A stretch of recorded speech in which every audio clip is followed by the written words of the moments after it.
Shut up and sit down.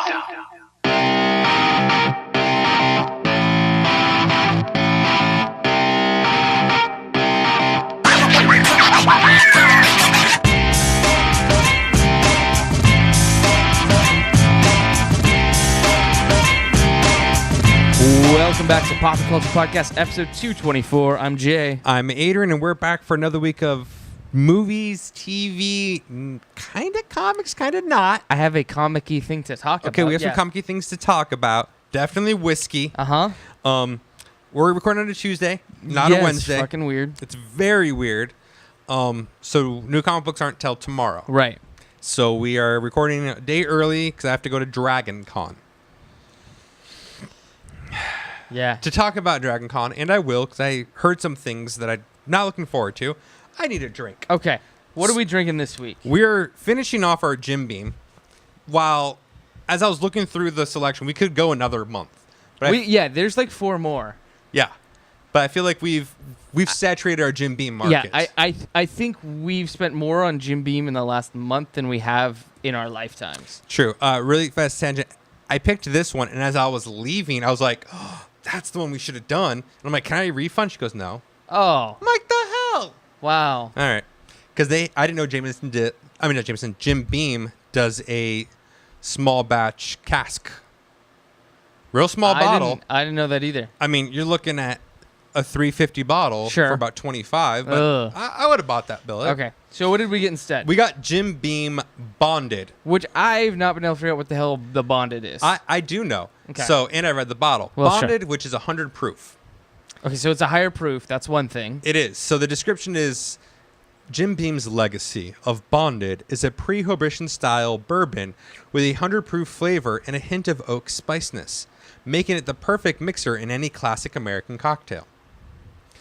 Okay. So essentially it just sounds like it's their regular stuff, just not cut to 80 proof. So I looked into what bonded means. Okay. So here we go.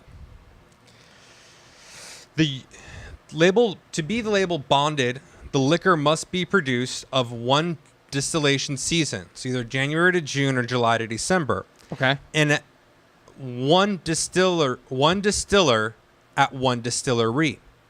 It must be aged in a federally bonded warehouse under United States government for at least 4 years and bottled at 100 proof. The bottled product label must identify the distillery where it was distilled and, if different, where it was bottled. Only spirits produced in the United States may be designated as bonded.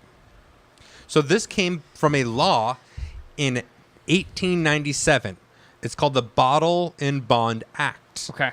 In 1897, so it was to declare a level playing field for all whiskey distilleries in America. So it sounds like, if I'm understanding this right, it's a single origin whiskey, so you can't blend with Correct. Other distilleries if they have leftovers. And the aging process has to be done in a building that's controlled by the government. Correct. To ensure it's a specific humidity and temperature and things like that. Yep. So, okay. And it's 100 proof. Those are pretty much the only things that identify a bonded whiskey. Yeah, and at least 4 years. Correct. Yeah. Yep. So, and it says best in a classic American cocktail. So I made for us Manhattans. Okay, fantastic. But I'm good obviously, with that. first, Yeah, neat, gotta see what try it's the like.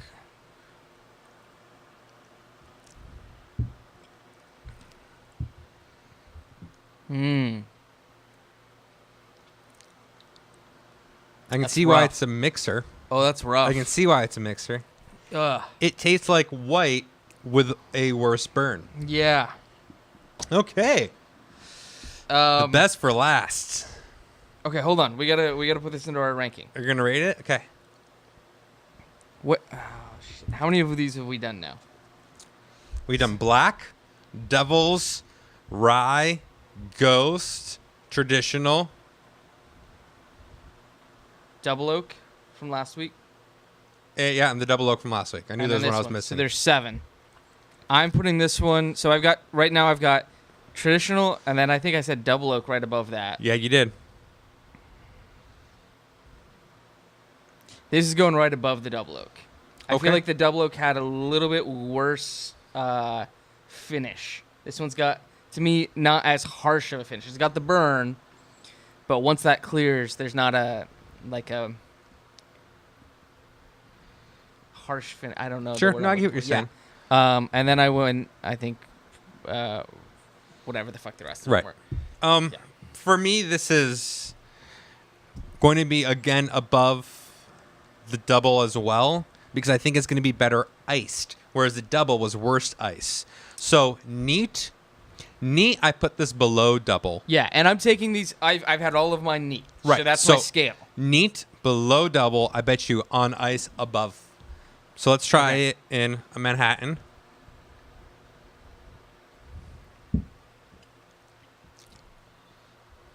It disappears in the Manhattan. Completely. All I taste now is vermouth. Yeah. And I went light on the vermouth. Right. That's interesting how that cancels it out like that. Let's just pour a little more bourbon in there then. Yeah.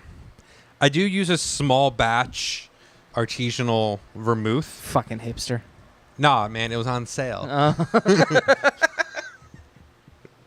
And that's why I'm not a hipster. Okay. So my vermouth is a bit harsher than Martini and Rossi, Sure. but still, yeah, that gets lost in there. Yeah. So, and what we mean by that is, like we were talking, this when you're drinking it neat, you've got a real hot finish or hot burn, kind of a dissipating finish, whatever. But when you drink it in the Manhattan, there's no burn, there's no finish. It's just, it's gone. It's as if it's not in there at all. Which is why it makes sense. It specifically said mix in your favorite classic cocktail. It's interesting to me though that they're recommending that on 100 proof whiskey. Like obviously if you're using higher proof, it doesn't. I mean the proof of your whiskey doesn't matter if you mix it or not. Right. But typically when people are drinking the higher proof, they're not saying put it in a cocktail. They know what it is. Yeah. And this should just say, it'll get you drunk. Yeah. Right. It'll get you drunk. You don't want to taste it. This should be the Jim Beam blackout. That's what they should call it. So yeah. Oh. Ooh. Okay. So. God. Here, put a little bit more on your. No, Manhattan. I'm just gonna. I'll just. Yeah, maybe I will put more. Yeah, in there. put a little more on the Manhattan. So that does bring Jim Beam exploration to an end. Yeah. So that means, are we recording next week? Are you back? Yeah, I get back on Tuesday. Okay, so that means next Wednesday, we will be having something for the first time in 2 months in front of us that does not have Jim Beam on the label. I don't know. Like, I don't even know. I don't know myself anymore without Jim Beam, man. I'm thinking maybe we could do some different. So we had the one Japanese whiskey, the Hibiki. Yes. I'm wondering if maybe we explore a couple different Japanese options. Okay. Because I do have a standing recommendation for another Japanese whiskey. Suntory? No, so Suntory Hibiki was what I had. So Okay. Suntory's the distiller. Hibiki is the type. The type. Nika Kofe. Oh no, hey, our Korean fans, he didn't mean that. Your mom's fine. Whoa. Why would you say is that? She? I mean, do they age like the Chinese women do? Yeah, up until a certain point, and then. Amazing how that happens, right? Are you 26 or 54? Oh, you're 55. Like that. Yeah. No, the moment you turn. It's real quick. I Yeah. don't know what that is. But yeah, so maybe we'll do a couple of Japanese next week or next month, or maybe we'll figure out something completely different in the next 8 days. I don't know. But Jim Beam, it's been nice knowing you. You gave me some good memories. He gave me some bad memories. He also gave me a lot of hangovers. Yeah. I mean, luckily, we have 5 bottles left. We still got to finish. That's true. We started them. We haven't finished them. Oh. Except for white. I finished white. Yeah, I don't blame you on that. That was a good bottle. All right, moving Okay. on. What have you watched? So, I had a real busy weekend this Yeah, you weekend. did. So I didn't get typically I go through several hours of TV on Saturday. And I know for a fact you did nothing good on Saturday. No, nothing at all. That's right. So I didn't really actually get a lot of TV watching in this week. But what I did watch, the few things, watched the episode of Preacher from last week. I haven't watched this week's yet. Watched the Game of Thrones season finale. And You don't care about spoilers, right? I don't. Although I've heard it's been raked through the coals. Oh, yeah. I mean, okay. Like the last episode of Rick and Morty I watched, after the credits they do a little scene. I heard about that. The in memoriam Game of Thrones writing. Yeah. Yeah. So for those of you that have not watched the season 7 finale, just plug your ears or go get a drink or just, I don't know, whatever. So the White Walkers have now broken through, as of the very end of the episode, the White Walkers have broken through the wall. Okay. Which is the thing that Jon Snow was trying to gather everybody in Westeros together to go fight the White Walkers. Isn't that the point, the Guards of the North, or what they're called? Yeah. Then they realize how big the White Walker army is, and they're like, oh, fuck, we can't do that. So that's when he goes and he makes a coalition with Daenerys to get her army on board, and then both of them go to King's Landing to try to get the Lannisters to get all of their armies on board. So I would have to assume that Jon Snow and Targaryen, they're going to... Well, so... Even though they're family? They are. So she is his aunt. Right. He does not know that. Nobody really knows. There's like the brother Bran, the Three-Eyed Raven, is the only one that knows it. Right, because as it turns out, it's not actually Ned Stark's bastard. Right. It's his sister's son with Daenerys' older brother who's like 15 years older. He had divorced his wife, married Lyanna Stark. They had a kid. Lyanna Stark died in childbirth. Ned Stark brought the kid back to be raised because he knew if he was a Targaryen kid, he'd be slaughtered. Okay. So in this episode, we do in fact see Jon and Dany hooking up. Bam. So that leads me to a really funny joke that I heard or I read on Reddit today, which is why is Jon Snow so itchy?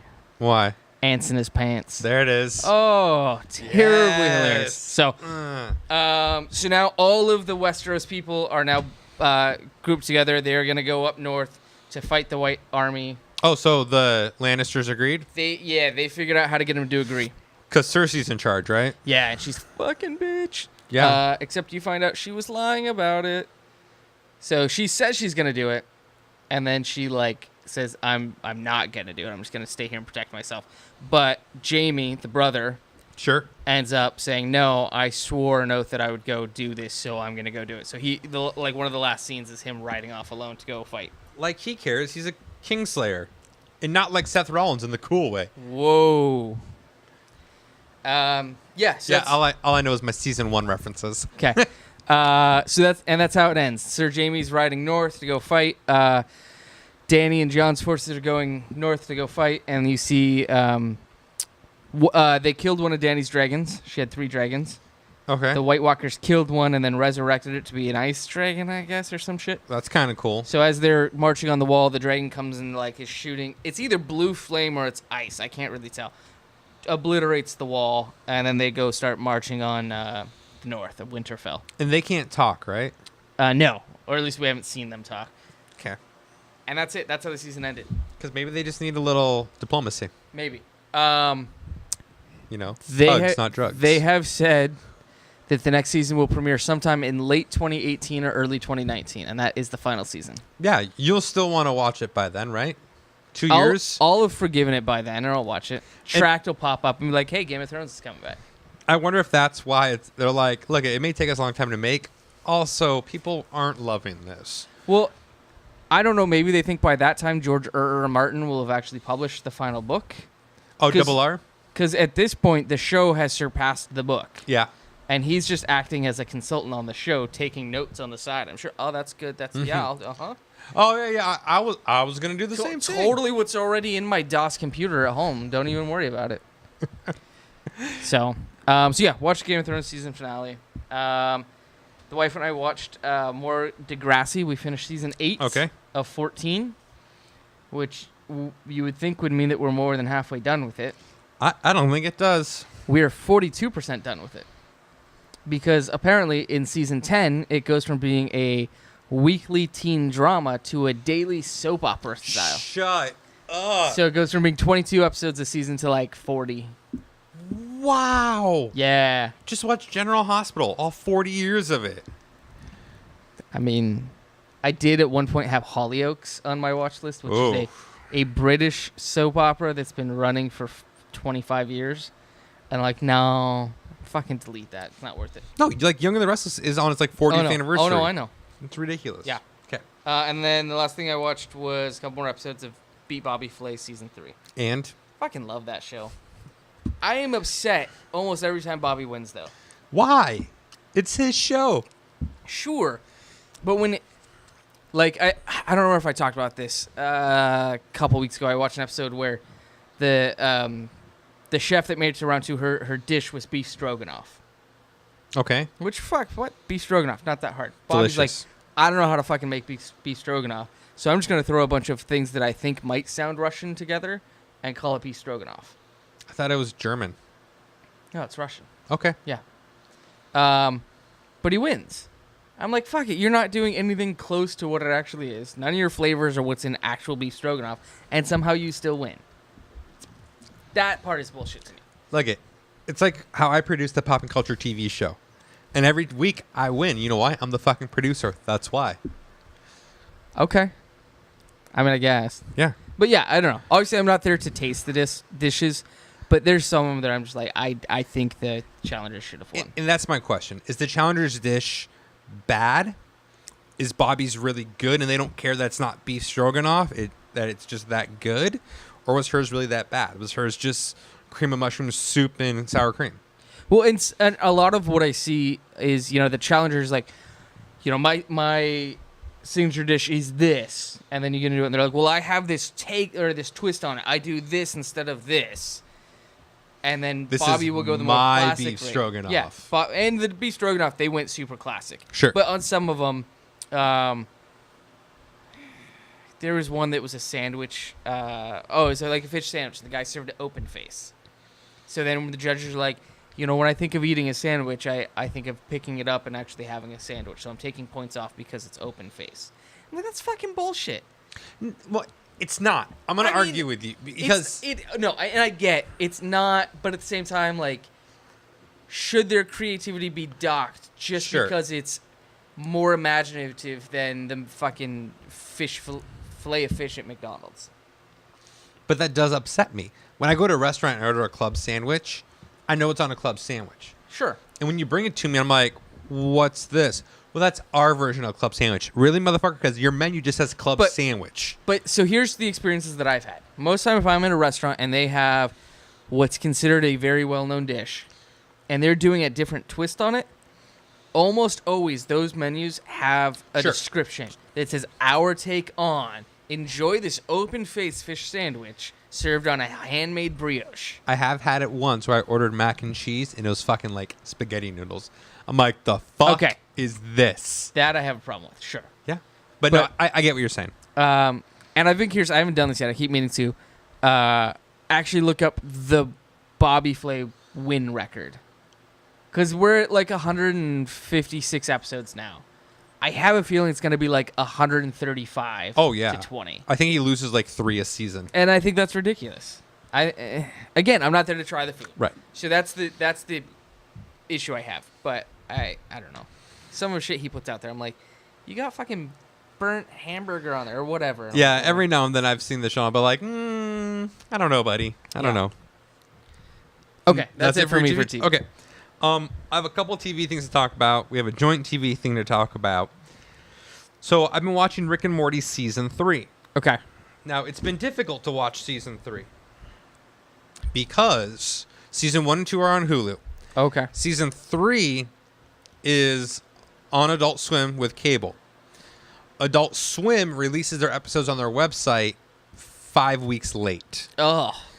So you can see it's there. And when you click on to watch it, you have to put in your Comcast or your Amazon TV or whatever information, right? Yeah. Except not Amazon TV because they don't support Amazon TV. No. So I'm like, oh, okay, fine, fuck you. So I try to watch it on YouTube. Okay. All the videos on YouTube, they're there. You click on it, and it comes up with this message, per Turner copyright, this video cannot be watched. Then why is it delete there? Then why is it there? Delete it. I think that they do that to see who clicks on it. I think they track who clicks on that stuff. Because for a while, I tried watching Degrassi on YouTube, and it was all there. But I'm like, I feel like this is being recorded somewhere that I'm illegally watching this, and it's gonna come back to me. I don't know. It's illegal. It's on YouTube. Yeah. How do I know the legalities of it? Yeah, I suppose.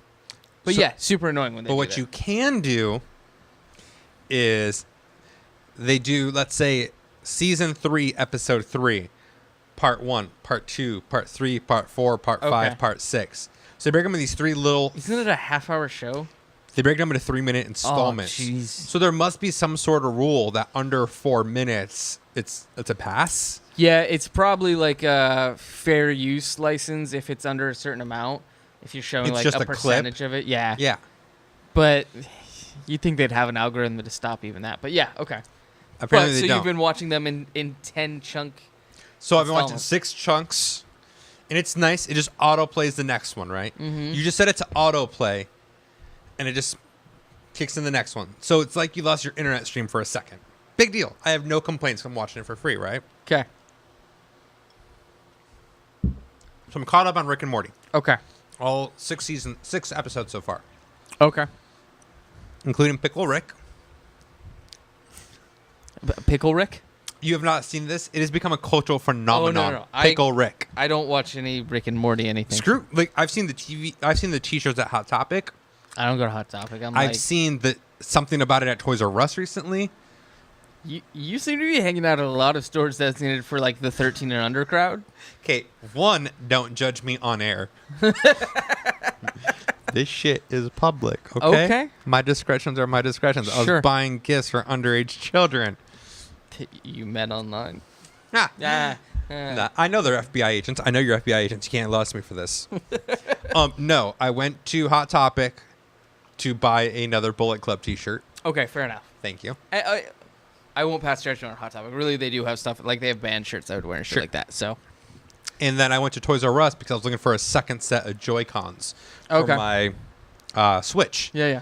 Because I'm bringing it with me to Dragon Con, which I'll talk about later. Sure. So I'll get to that later. So that's why I was at those stores. And Okay. they have like Pickle Rick toys out already and Pickle Rick T-shirts. And like fucking Pickle Rick is everywhere. Much like Tiny Rick was season 2, we have Pickle Rick season 3. Okay. Anyways. It's amazing. Okay. Great. Anyways, this whole season, ups, downs, still great show. Frugal Brutal talked me into watching it. I was actually in huge opposition to Rick and Morty because I'd seen some of the like clips and I've heard Okay. people talk about it. I'm like, well, this looks stupid as shit. He's Okay. like, no, we're gonna watch it. Yeah, I'm sure it's super funny. It really I just- is. It I don't want to really take the time to get into another animation show. It's only 10 episodes a season. Doesn't matter. It's great. Okay. In fact, I got Castle Lion into it. Oh, jeez. He walked into the hotel room. I was watching the first episode of season 2. Oh, yeah, you watched, were talking about that. Yeah. Rick and Morty season 3. Archer season 5 and 6. Going through those with my wife. Season 5 was Archer Vice. Right. And then season 6, they're now working for the CIA. We're Okay. midway through season 6 right now. With Slater. And they have the baby now. Okay. Have you not watched this far? No, I only got like halfway through season 1 Oh, wow. because it was something that like we started one night and we just watched, Yeah. and then we just never came back to it. I have every intention of it. There's just so much other shit I need to clear. Fair. I love Archer. This is my second Yeah, watch. no, Archer, it's hilarious. The episodes that I've watched, what the fuck's the guy's name? Benjamin, something. John Benjamin. Great voice actor. Oh, also Bob. Yeah. And they do a crossover. And they do the crossover, Oh, I yeah. love the Yeah, yeah, yeah. crossover. So. In fact, there's an episode later in that season because the kids were not in the crossover. Oh, okay. Where the kids voice these characters on this different episode. And Jess is like, oh, that's totally like the kids, just adult versions. I can totally see Gene looking like that, acting like that as an it's adult. Eugene Merman. Yeah. Yeah. The other thing I've watched is called the Mae Young Classic. Oh, okay. Oh, you're familiar with the Mae Young Classic? Yeah. Oh, I'm on the Instagram. weird. I did not see that coming. Yeah, right. So for those of you who are not familiar with the Mae Young Classic, earlier, was it last year? Maybe earlier this year or last year, they did the European tournament. So it's WWE. I think that was late last year. I think it was possible. like last November almost. Because then the year before that was the Cruiserweight Championship. Right. So what they do is they take a bunch of independent stars and they feature them on these tournaments. Whoever wins is the belt holder, and all the indie people can still work their independent shows, and every now and then they come into WWE shows. Right. Eventually they make it onto the main roster. Yeah. Not all of them, but some of them. But it's a great showcase for independent wrestlers. Right. So the Mae Young Classic is all the women. Mae Young was the very first female wrestler. In fact, when she debuted, all the news articles referred to as girl wrestler. They wouldn't even call her. It was girl wrestler Mae Young. So that's why it's called the Mae Young Classic. I want to say she made a brief reappearance in a storyline in like the mid to late 90s. Oh, yeah. As an elderly woman who was one of the lovers to one of the wrestlers. Oh, yeah. Who was the wrestler? Chocolate Love. That's right. Yes. Yeah. Also known as Mark Henry. Yes. Who is, by Olympic standards, the world's strongest man. That's true. And they told you every chance. Oh. Yeah. Damn right they did. That's when I was actually still watching. Like, that was before I gave up on it, was when Mae Young came out. 'Cause it was like kind of around when DX formed. I'm like, yeah, that was... The Attitude Era was not for me. Oh, so that was the mid-Attitude Era. I actually showed just today the very first time NWO ever showed up. In WCW. No, in WWE. I know they showed up in WCW first, but when they first came over to WWE, and then when Hulk beat The Rock as Hollywood Hogan. Right. Yeah. So yeah, Mae Young Classic. It's nice to see talent you don't usually see. I will say I'm more impressed by these wrestling moves from the women than I am right now on the main card. Okay. Now it may just be because they're really trying to showcase their talent to everybody, whereas the main card's not. Well, yeah, because on the independent circuit, you still have to be like a good wrestler. Yeah. Whereas I feel like, and this has been the story for decades in WWE, the women's wrestling it's a bunch of models that go in the ring and pull hair every once in a while. It actually has gotten surprisingly better. The expectation has increased. Okay. But it's definitely not. It's increased not by leaps and bounds, but you do see a progression. Okay. Like they had the first women's Hell in a Cell match. That was brutal. Okay. They had the first women's Iron Man match. Like they are making these improvements. Okay. But I enjoyed the Mae Young Classic. The last thing I want to talk about is what you and I watched together, the Mayweather-Conor McGregor fight. I'm so happy with the way this turned out. With Conor McGregor losing? Yeah. Or just how it went? I mean, both. Okay. I mean, to be fair, like, I'm... okay, so for those of you, for whatever reason, don't know what this is, McGregor, big-time UFC fighter, Floyd Mayweather, considered one of the best boxers of all time. Best record in boxing. He does have the best record. He went in this fight 49-0 in professional boxing. So it's kind of a big thing. People from two different sports coming together to fight under the... I don't remember what rule said it was, but... It was Queensberry rules. Queensberry, yeah. Something of Queensberry or Earl of Queen... I don't know, whatever. Which is traditional boxing rules. Yeah, it's what we know today. The Earl of Kingsbury rules. Yeah. Sure. I think that's right. That sounds right. All right. McGregor, a couple months ago, he predicted, all right, this is going to be over within 4 rounds. And then as he kept training, it's going to be over within 2. I'm going to knock him out in the first round. Yeah. Floyd Mayweather, his only prediction was that it would not go the distance. Correct. It made it midway through the 10th round, and McGregor was called knocked out on his feet, essentially. Yep. Technical knockout. He went 1 minute 17 seconds without throwing a punch. Yeah. He went about 20 seconds without defending himself, and the referee called it. Yeah. His excuse was that he was just exhausted, but he was still in the fight. Which, in a UFC fight, that would have kept going.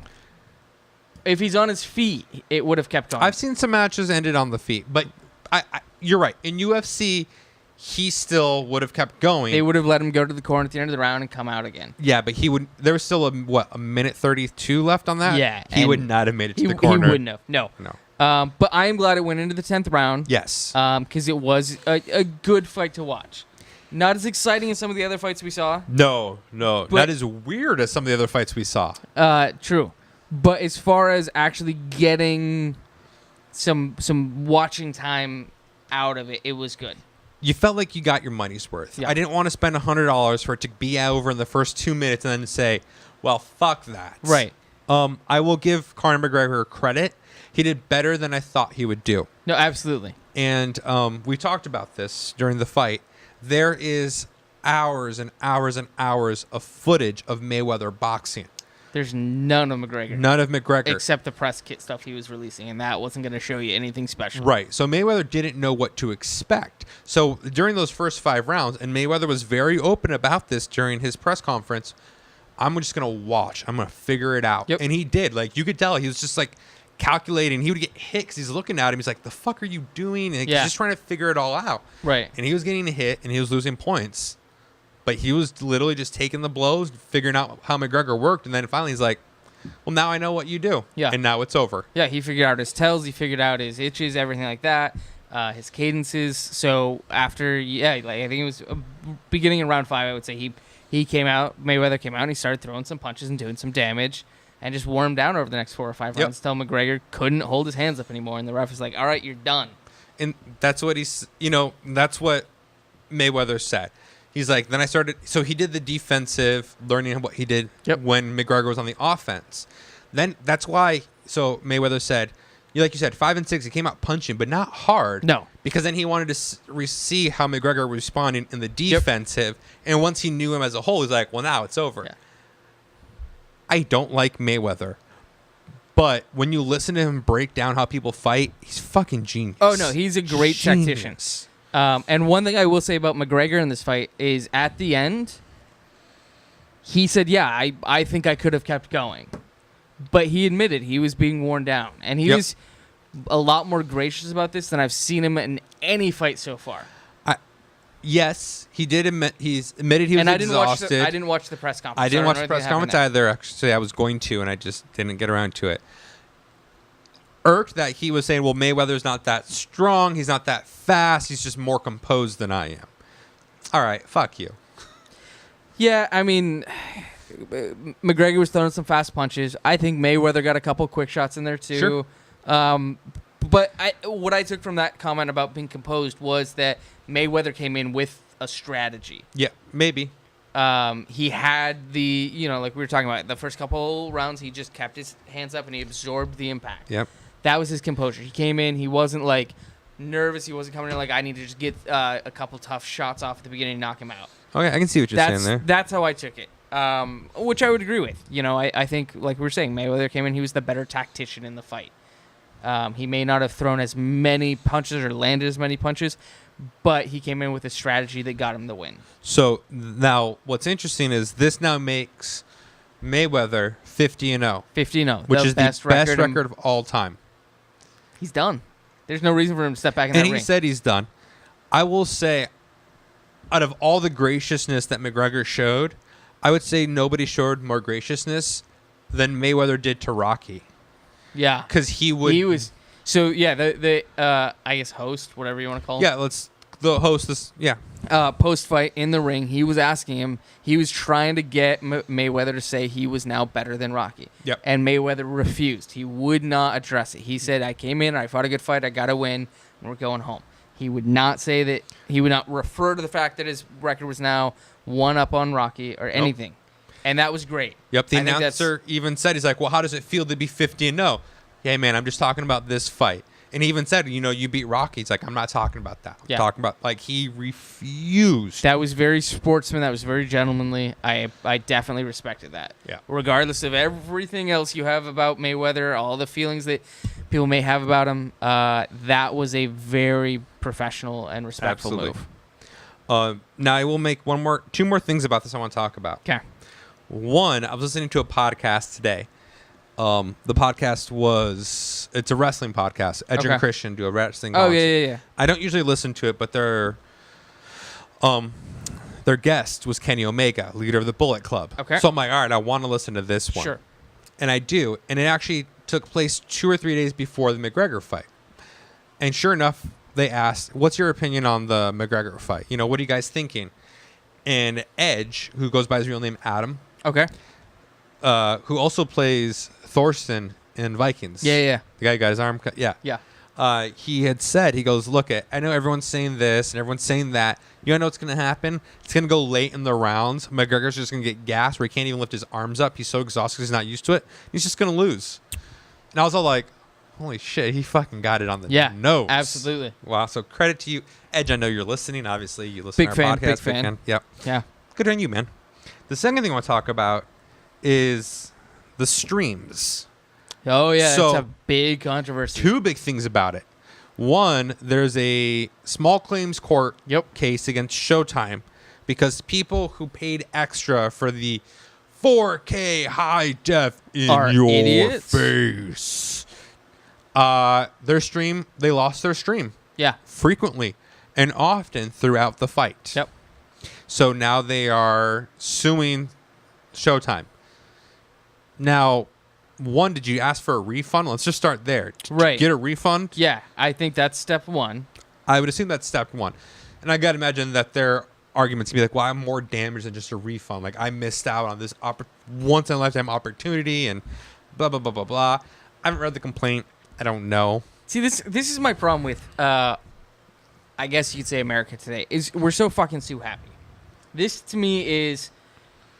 You remember a couple years ago, the Subway lawsuit about the 11-inch subs? Yeah, that's not a full foot. No.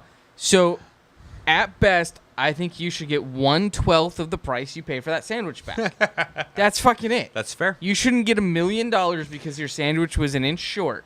If anything, you should be thankful because that's that much more weight you didn't put on. So yeah, in this case, get your fucking $100 back.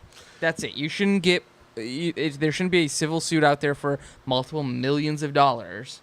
You should get your $100 back tops, maybe a free month of Showtime, something like that. So what happens in these types of situations? One, you can sue anybody for anything. Yeah, I can file a case in King County, or if I want to go federal for Supreme Court, like this is going to go federal because it's cross state lines, right? For anything I want. Now, once I file it, though, it can be dismissed. A judge can say, this is just fucking shenanigans. Right. I'm dismissing it. Or the judge can hear it. More often than not, 95% of these, and I'm speaking from experience, I have over 15 years of legal experience in personal injury and plaintiff civil cases. What happens is someone files a complaint. Instead of going to the courts, you're required by law to have an arbitration before your court date. It goes to arbitration, you agree on terms, it never actually goes to court. Now, what happens in a small claims case is the defense will say, Your Honor, because you're the arbitrator as a judge who's making extra money on the side. Yep. Your Honor, there was 500 people affected by this. They each deserve $500. And the judge will say, fine, 500 people, they don't deserve $500. They deserve $100. Well, the prosecution will say that, and then they'll negotiate to the middle terms. Right. Let's say we agree. There's 500 people damaged by this at $200 each. Fine. That's the small claim settlement. Done. So then what'll happen is the news will release, $2 million claim. Yes. Theoretically. Now, though, you have to have everybody actually claim that. Yep. And it doesn't sit in infamy. It doesn't live there forever. You have to claim that amount to then be dispersed properly. With that said, yeah, fucking get a refund and quit your bitching. Yeah, it's ridiculous. Or, on the flip side, get a refund and then Showtime provide them with a link or a copy of the video so, hey, you get to fucking watch it. Quit your bitching. Right. The other interesting thing is each person who ordered it had a unique code embedded into their feed. So why don't you talk on that a little bit? So you sent me this news story the other day, yesterday I think, and I read it, and I was not surprised. So as you said, Showtime actually put a watermark on the video feed. So what has happened is there have been some parties that captured their video feed and posted it online for people to torrent or stream or whatever. Well, now Sky TV, primarily out of the UK, has started tracking these torrented files and finding the watermarks that were embedded in them and starting to trace it back to the people who actually had paid for that feed. Right. So they're tracking down the people that are providing the pirated content. Not the people who viewed the pirated content. No, the people that provided it. Correct. Which is weird to me because you think they just get everybody, but no, because viewing pirated material, not a federal offense. So the reason torrents are a federal offense is because you're uploading and downloading, so you are distributing. Okay. Viewing is not a federal offense. Okay. That carries that charge because you're not distributing. Sure. Okay. But when you told me, or I guess it was in the story you sent me, who specifically was the ones tracking this, and it being Sky TV. Yeah. My response to you was, I'm not surprised because, and we've talked about this on the podcast before, Sky TV is actually the one that's been leading the charge in the UK on the crackdown of people distributing boxes preloaded with the Kodi software. Right. People they found a lot of pubs especially using these boxes with the Kodi software to stream Premier League football, without paying for the like the TV rights or distribution rights or everything like that. So I was not surprised to find out that it was Sky. But so now they've figured out this way by encoding these watermarks in there to track it back to the offenders who are actually distributing this content. Lawsuits are forthcoming, I'm sure. Oh, yeah. Lots no of them. doubt. So my response to you was, I'm glad that we watched this in a legit way. And we did. Because even though, we can't necessarily, as you said, be prosecuted for viewing it, it would probably put us on some sort of list. Oh, yeah.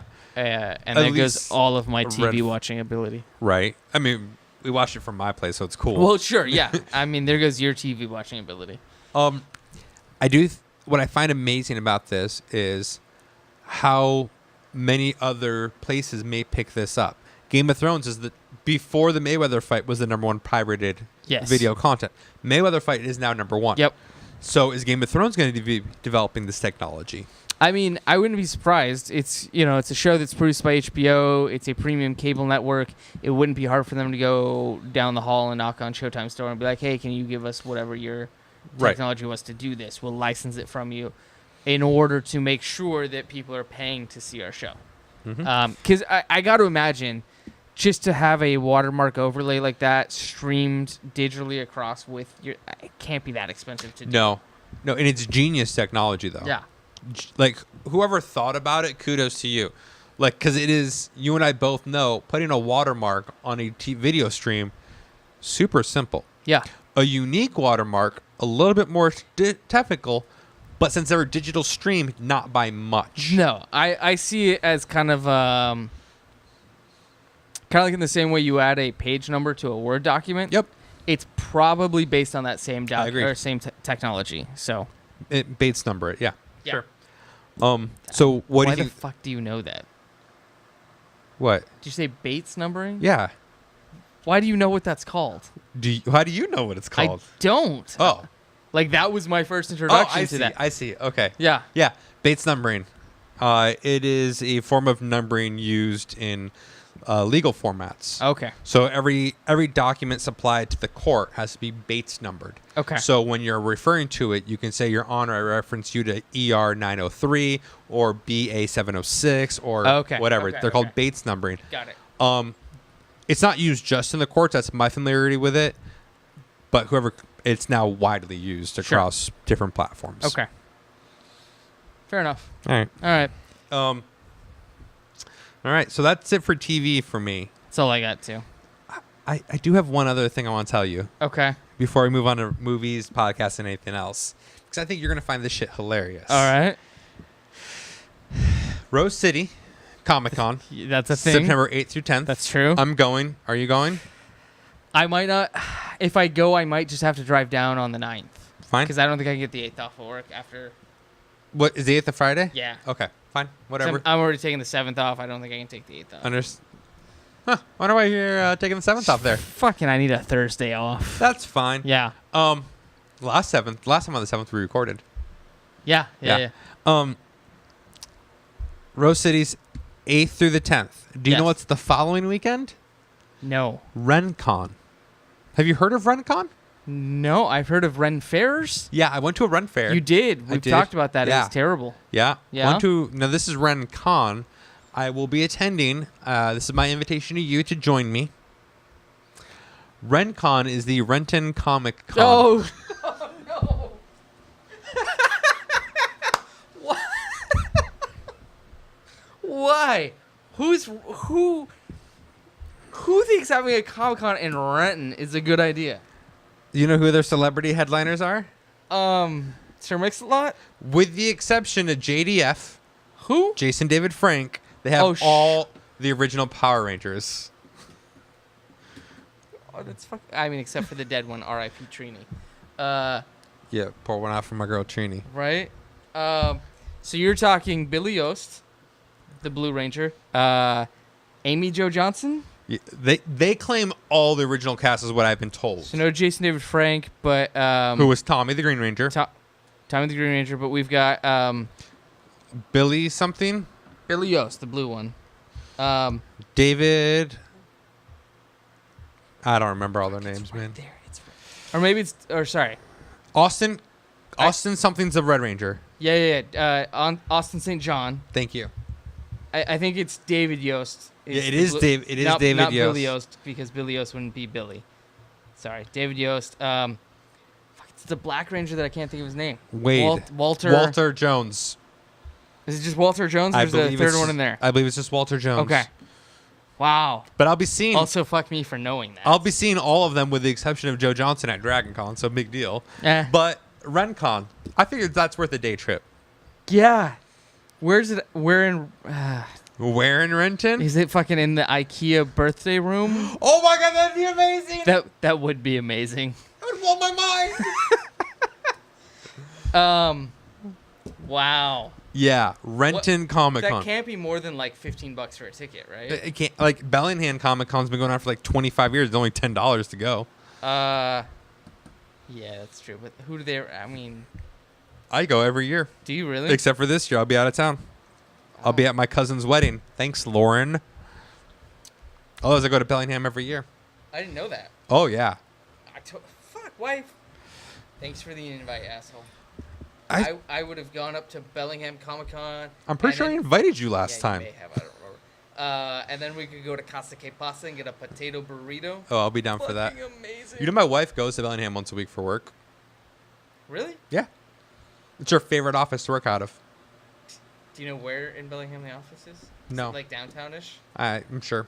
She'll tell you. I'll have to talk to her. She goes once a week. I love me some Bellingham, man. Look so here's my game plan. I'm going to go with her one of these times and just work remotely from Bellingham. Because I have a friend who lives in Ferndale. And he's like, hey, just come up with Jess sometime. And while she's working, we'll spend the day doing a brew tour. And I'm all like, yeah, all right. Because you've got Boundary Bay up there. You've got Colshan. You've got... Aslan. Aslan. Stumbling Elephant. Uh-huh. And you've been to Woods Coffee before. I've had you go there before, right? So they have one in Bellevue now. Yeah, that's right. Yeah. Downtown in the Flatiron Building is probably one of my favorite locations. Okay. Brant, we've talked about this. Don't text me while I'm recording. It's recording time, man. Seriously. Oh, all right. It's a good message, though. Yeah. But yeah, so yeah, you go up there, you park at any of the 12. I think they're up to 12 now. Locations up there. Park what? Yeah. I'm going to work remotely. No, I'm going to go get a brew tour on with my buddy. Well, no, but I mean, in the morning before you start drinking. So from like 7 to 8:30. Oh, okay. Yep. Yeah. Okay. Yeah. While I'm having a breakfast beer. Right. Yeah. Which reminds me, there is a brewery that released a beer called the Breakfast Beer because it's brewed with oats. How's that different than like Ninkasi Otis? I don't know. All right. I mean, I'll use it as justification. That'll become my new shower Bingo. beer. So RenCon. Okay, yeah. No, I will totally check that out. Yeah, let's go. Oh, that's going to be fucking ridiculous. All right. It's going to be Tree City all over again. Oh, well, this is their second year, so they already have one up on Tree City. Okay. Fair enough. Tree City is Boise, Idaho. Boise, Idaho. Bankrupt in the middle of the show. Could not pay their guests. No, and it was bad because, I mean, you had a couple of the Power Rangers. Meh, you had John Rhys Davies. That's what I was going to say. John Rhys Davies chose Tree City over Dallas or Denver or something like that. It was Dallas. Yeah, something that he would have made 8 times as much at. Oh, my God. And he was like... Actually, he would have made 100% more because they couldn't pay him. Well, sure. Yeah. Oh, fucking Tree City. Okay. Although no fucking beer there either. That was the worst part of that whole show. No good beer in Boise. All right. Movies? I watched one movie. What did you watch today? What did you? I watched Table 19. Do you know this one? I've seen stuff about this one. Okay, so this is it's a rom-com, I'm not going to lie, but it's starring Anna Kendrick, who I love. I think she's hilarious. She is. So the premise of the movie is it is the wedding of her oldest, longest friend, and she was the maid of honor, but she was dating the bride's brother for 2 years, and then 2 months before the wedding, they broke up. And Anna Kendrick backs out from being the maid of honor. Mm-hmm. So they reassign her from table 1, Table which is 19. the wedding, to table 19, which is the reject table. So it's all about her going and dealing with the fact that all this shit happened. And throughout the movie, you find out that everybody thinks that the brother was a complete asshole. You find out he's actually not. He's actually a really good guy. They broke up after she told him that she was pregnant. And he didn't react in the way she thought that he should, so they got in a big fight. He sends her a text saying, "I wish you well in your future endeavors," and da-da-da-da. Pretty funny movie. Okay. Like I said, I like Anna Kendrick. I think she does the awkward movies really well. She does. Yeah, I recommend seeing it. It's got Lisa Kudrow is one of the other people at Table 19, as well as her husband, which I can't remember the actor's name, but he was Daryl from The Office. Oh, Craig Roberts? Craig Robertson. Yeah, something like that. Yeah, he's in it. The Bride's Nanny, I don't recognize the actress at all, and there's some other weird kid in it. And then Stephen Moffat. Yep. Awkward British guy. Yeah. Who he plays the same character in everything he's in, but he does it so well that I appreciate it. So is Anna Kendrick's love interest one of the people at the table, or is it the no? So the brother again? He is the brother of the bride, and he ends up being the best man. So he's at table 1. So that stays the love interest throughout the whole movie. For the most part, there's a brief flirtation relationship with some rando at the hotel. Sure, why wouldn't there be? And when she goes to try to find him to be like, I want to try order. Turns out he's the groom in another wedding that's happening at the same hotel. So fuck that guy. Look, who doesn't love a little hotel strange, right? Like that's why I travel so much. But good movie. I recommend it. Check it out. Table 19. Now it's on Netflix, I think. It could be. I mean, I watched it on Cody. All right. But I don't know. It's probably out there somewhere to watch. Okay. I think it was like a 2015 movie, so it's probably out somewhere right now. Okay. I watched Halloween H2O. Halloween Water? Halloween Water. It was a very fluid film. There was a few plot leaks, though. Oh, no. It's called H2O because it's Halloween 20 years later. Yes. It takes place 20 years after the original. Jamie Lee Curtis is back. Okay. This movie introducing... they did the cast, introducing Josh Hartnett and Michelle Williams. And because this is one of Michelle Williams' first things post Dawson's Creek. This is Josh Hartnett's first thing. And as I love telling my wife, everyone starts in horror movies. Mm-hmm. Halloween 6, Curse of Michael Myers, introducing Paul Rudd. Yeah. Like, this is just how, so this is where you start. What year did this come out? 94-ish? H2O was 94? No, 98. Okay. Because the original was 78, so this was 98. So this may have been... I'm trying to remember my Dawson's Creek. I want to say Dawson's Creek started maybe 98. So maybe this was Michelle Williams' first thing she'd actually like... Or right within season 1 and 2. Yeah. You know what? Still going strong on the Halloween. There's only one left, Resurrection. Okay. Still going strong on the Halloween. Still a lot of fun. I've been enjoying the shit out of these movies. What's not to love? So in I guess honor or whatever of your continued horror movie watching, yes, I actually just added, and not these are horror movies, but all of the Scream movies to my watch list. Yeah. Because to be fair, I have not seen all of them. Okay, I am sorry. I've seen bits and pieces of them, but they're such a part of our pop culture. Yes. That I feel like I owe it to society to go watch these movies. You're going to watch number 1 and be like, well, that's where every reference comes from. Yeah. You're going to watch 2 through 5, I want to say? Or 2 through 4. 3? There's 4 of them. Fine. And regretfully, you're going to watch those. Oh, no, absolutely. Yeah. But one's the only good one. Yeah. But it's not going to be any worse than any other trilogy of movies that I've watched. That's very true. Terrible. Go back and watch all 7 Halloweens. No. I'm sorry, 8 Halloweens. Oh God. They totally hold up, with the exception of 3. They hold up as in they are still good movies, or as in they are as good as they were at the time. They are still good movies. I will go on record now saying Halloween 1 still one of the top 10. It's the proto horror movie. That's why. Like, again, you're saying that you watch Scream 1 and that's where you get all of these tropes Sure. from. But even if you look at Scream 1, so many of the tropes from that come from... But I'm not talking just tropes. Scream 1, the filming does not look good anymore. Okay. The music does not hold up. It's all dated. So you're saying the actual production quality of Halloween 1 is still... It's not just the production quality. The music they use wasn't dated to the 70s. Okay. It spans. Okay. The filming of it spans. The cinematography, it all actually really holds up. Okay. Now, don't get me wrong. 2 through 9, 2 through 8, not the same story. You watch them because you want to see what keeps happening to Michael, Okay. right? But number 1, the cinematography, the music, the shots, like everything about it still holds up. Okay. Now, obviously, the one thing that doesn't is the fashion. You can't fake the fashion, right? No, you have no. the bell bottoms, you Yeah, have the you Farrah only have Fawcett what you hair, have. right? Yeah. But I mean, the only way you could keep that in continuity is, at 8, still have people in bell bottoms and feather hair, Right. which nobody's gonna. no, take especially that because it seriously. does actually take place 20 years in the future, Sure. and they acknowledge that. Yeah.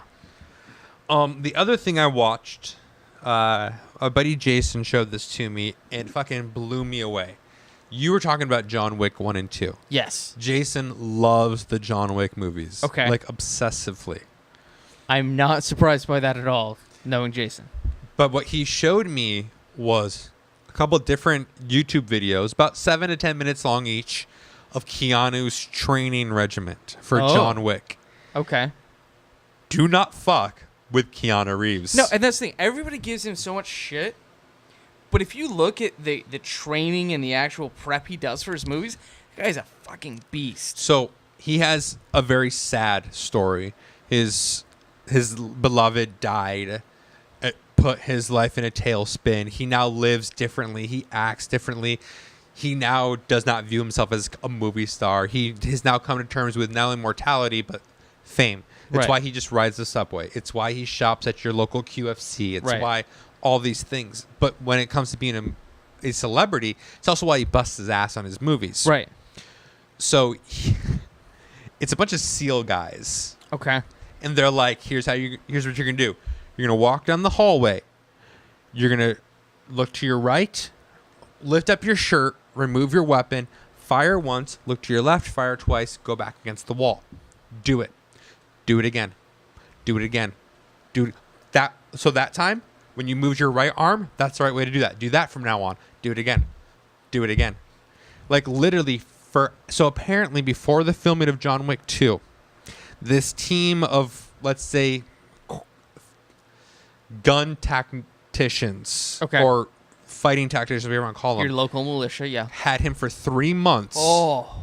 from 6 a.m. to 6 p.m. every day with an hour break for lunch. And it got to the point where they then gave him guns. And they're like, there's 7 people in this building. Take them out before they take you out. And he just had to go figure it out. And he, like, eventually, or, like, as he was doing his training missions, like, he's like, okay, he got used to these guys being in the same place. So when the director told him to do it again, he's like, you move this way. So, like, when he had that second hesitation, he's like, nope, you're dead. Here's your penalty, and then do it again. Wow. So they literally broke him So- down and built him up. So then they did it with live weaponry. Out on the range and, like, tactical and everything else. And you're like, oh, that's not fake. He's literally using an AK-16, literally drops the magazine, pulls out another, slings it, handguns, hitting the targets, back to, like, with live ammo, and you're seeing him actually hitting the targets. I know the scene that you were talking about that he was prepping for. And now, knowing that, I'm like, that's why that looked so good. Yeah. Have you seen either of them? The first one. Okay. So you can definitely see that he Oh, put yeah. in the effort. And I would say definitely in 2, it's even better. And I thought it was just, he went with a choreography guy. I didn't realize he had done this actual training. But now knowing that, I'm like, literally, they put remember those when you do Muay Thai or kickboxing? There's like those fake rubber guys that you kick. They put them out and made him literally with live magazines. So you see him hitting it, dropping it, like forcing him to literally put magazines in, change it, shoot. And if he's not doing it quick enough, they're like, nope, scrap it, do it again, do it quicker. You didn't drop that gun right, do it again. I have a whole new level of respect for him. It fucking blew my mind. So dude. Are these on like YouTube or something? Yeah, they're all on YouTube. I'm gonna have to look these up. I'll show you one before you leave. Okay. Like fucking blew my mind. Wow. Yeah. Okay. So we don't have comics this week. I do have a list of the comic books I have. Oh, I don't even have that. I guess I do have that. I got my Comixology email. So these are the books I'm getting next week once my cell phone decides to load. So tomorrow. And I don't know about you, it is a super, super, super light week for me. In fact, 2 of them are one-shots. I have 1 book on my list. That's what I'm saying. Yeah. What's your 1 book? All-Star Batman. There you go. Red Hood and the Outlaws Annual. Okay. Infamous Iron Man 11, which is ending at issue 12. One-shot Halo Rise of Atroy, and one-shot James Bond Moneypenny. Okay. That is it. All right. Yeah, it's gonna be a light week tomorrow. I did try to read one thing in preparation of this show, knowing that I was gonna have new books. I don't remember if I've talked about this on the show before. There's a webcomic that I used to read pretty religiously called Control-Alt-Delete. Okay. I don't know if you're familiar. I'm not. So the original incarnation was about 2 roommates, and it had all these references to video games and technology and all this stuff in it. So I was totally in on it. They would talk, when the newest games were coming out for Xbox and PS4, they would do a couple themed strips and things like that. Okay. They rebooted it like a year and a half ago, and I haven't been as into it. So I'm like 8 months behind right now. So I try to catch up, and literally, so it comes out I think 3 times a week. They spent I think 20 or 24 strips doing a simulated D&D mission or campaign. I'm in. I like it so far. As somebody who's not super into D&D, I'm like, I don't give a fuck about this. Why don't you give me a strip about the new Fallout or something? But so I read like 12 of them. I'm like, I just don't care. Too many wizard jokes. Well, so it was all like, I'm gonna roll for healing, or do we have the scroll to do this? Sure. Or we need to be like level up our XP so that we can do like fire arrows to defeat it. And I'm like, I don't care. Because it used to definitely be very video game influenced, very, and now I'm like, I don't. There's a lull in video games because everyone's preparing for the next consoles. Not next consoles. This fall. Oh my God! This fall, I'm actually just gonna walk to the Microsoft headquarters, give them a briefcase of money, and just say, just give me the whole thing. You just take the package right over there? Yeah, just give it all to me. Okay. Let's look at what's coming out. We have the new Shadows of Mordor. Okay. Amazing game. We have the new Assassin's Creed coming back from their lull. True. We have the new Battlefield. We have the new South Park. Laugh all you want to. One of the best made games to date was South Park: The Stick of Destiny. Okay. So this is their follow-up game. We have the new Destiny 2 coming out. Yeah. Like, we have all these games that, like, I'm missing PAX for the first time in 4 years to go to Dragon Con because it's work. And this is the first time in 4 years where I'm like, but I have to go to PAX. Like, I'm literally mad I'm missing PAX. It's okay. Get me your passes, and I will go and report back to you. Oh, okay. Yeah, cool. Yeah. Okay, cool. I'll just live stream the whole thing. I remember we used to do that. I meant like a Google Hangout. But, oh, okay. I got you. Because I think last time we tried to do any live streaming at PAX is what killed the company. We didn't do... Oh. You're right. We didn't do live streaming from there. I worked so hard on that. You know what? That's it for me this week. All right. That's all I got. Way to kill it, Jake. Yep. We'll see you next week. See you.